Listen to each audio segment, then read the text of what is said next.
Boy Tapang naghingi ng sorry sa Bangko Sentral ng Pilipinas. Gusto ko po humingi ng sorry sa Bangko Sentral ng Pilipinas dahil dun sa ginawa ko na saranggola gamit ang pera.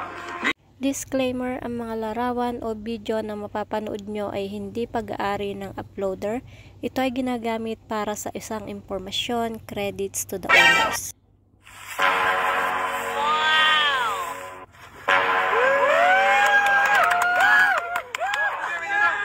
Hello guys, nakarating na di umano sa pamunuan ng Bangko Sentral ng Pilipinas ang naging content nga nitong si Boy Tapang sa kanyang social media account na kung saan ginawa niyang saranggola ang perang nagkakahalaga ng 1,000,000 pesos. Nakipag-usap si Boy Tapang sa Bangko Sentral matapos siyang puntahan sa kanyang lugar dahil sa bawal sa batas ang ginawang pagpapalipad ng pera para lamang sa isang content. Makikita sa video ang pakikipagpulong ni Boy Tapang sa mga grupo ng Bangko Sentral para pag-usapan ang kanyang ginawa at doon nga ay ipaliwanag na sa kanya na mahigpit itong ipinagbabawal. Dahil nga dito guys ay gumawa ng video itong si Boy Tapang upang mag-public apology hindi lamang sa Bangko Sentral ng Pilipinas kundi sa lahat ng nakapanood na na-offend o nasaktan sa content niyang ginawa. Nagpaalala din si Boy Tapang sa lahat ng nakakapanood ng kanyang video na igalang umano ang pera dahil pinaghihirapan ng Bangko Sentral na i-preserve ang halaga ng pera. Caption nga nitong si Boy Tapang, nakipag-ugnayan sa akin ang Team PCIG ng Bangko Sentral ng Pilipinas. Ang pera ay hindi dapat paglaruan. I'm sorry BSP. May paalala din nga itong si Boy Tapang sa lahat ng nag-repost ng kanyang video na burahin na umano ito dahil baka maimbestigahan din umano sila dahil sa ginalawa nito sa pera.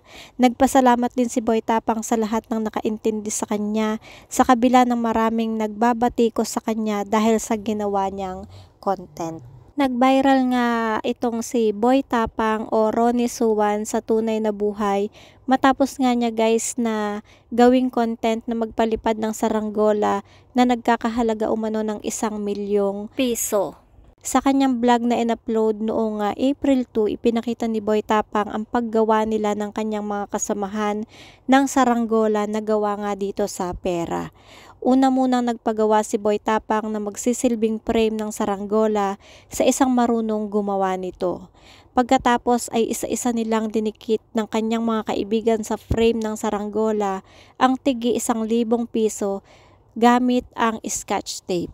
Ayon kay Boy Tapang, umabot ng 15 meters ang saranggola habang inabot sila ng 5 oras para madikit ang lahat ng 1,000 piso. Ani Boy Tapang, ngayon lang ako nakakita mga katapang ng saranggola na 1,000,000. Huwag lang talaga maputol ang lubid dahil sayang ang 1,000,000. Sobrang laki ng saranggola. Ngayon na nagkakahalaga ng 1,000,000, kakaiba ang saranggola natin ngayon. Tayo pa lang ang nakagawa ng saranggola na gawa sa pera. Hanggang sa pinalipad na nga nila ang saranggola na nagkakahalaga ng 1,000,000.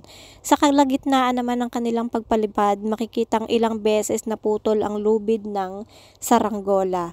Makikita rin na ilang pera ang natanggal sa saranggola. Samantala, mabilis nga na nag-viral ang video ni Boy Tapang kung saan inulan ito ng iba't ibang mga komento at reaksyon mula sa mga netizen.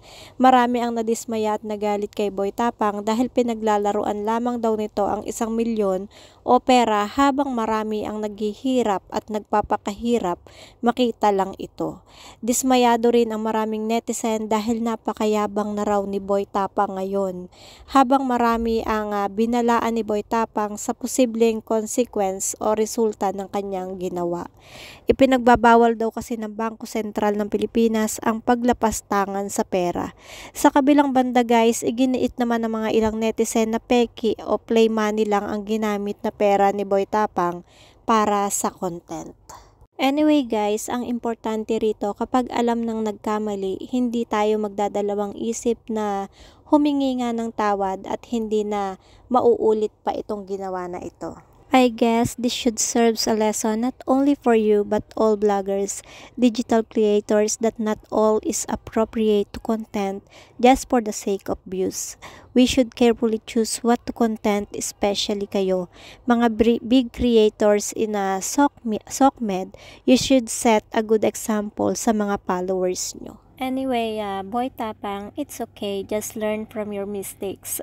It serves a lot of lesson also sa mga hindi aware. Be careful na lang next time sa mga contents na ginagawa. Sa mga bashers na feeling perfect, don't mind them. Importante nagsorry ka and you're humble enough to admit your fault. Take care, Boy Tapang, sa mga susunod pang vlogs na ilalabas mo. So that's it guys. Kayo, ano ang inyong mga reaksyon or ano yung inyong mga komento sa ginawang ito ni Boy Tapang? Tama lang naman talaga na nag-public apology siya, no? Lalong-lalo na sa BSP or sa Bangko Sentral ng Pilipinas. Pahalagahan natin guys kung ano yung meron tayo.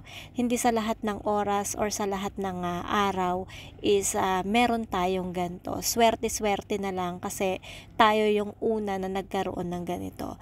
Maraming salamat sa walang sawang suporta. At kung di pa kayo nakasubscribe sa aking YouTube channel, kindly hit the notification bell, like and share.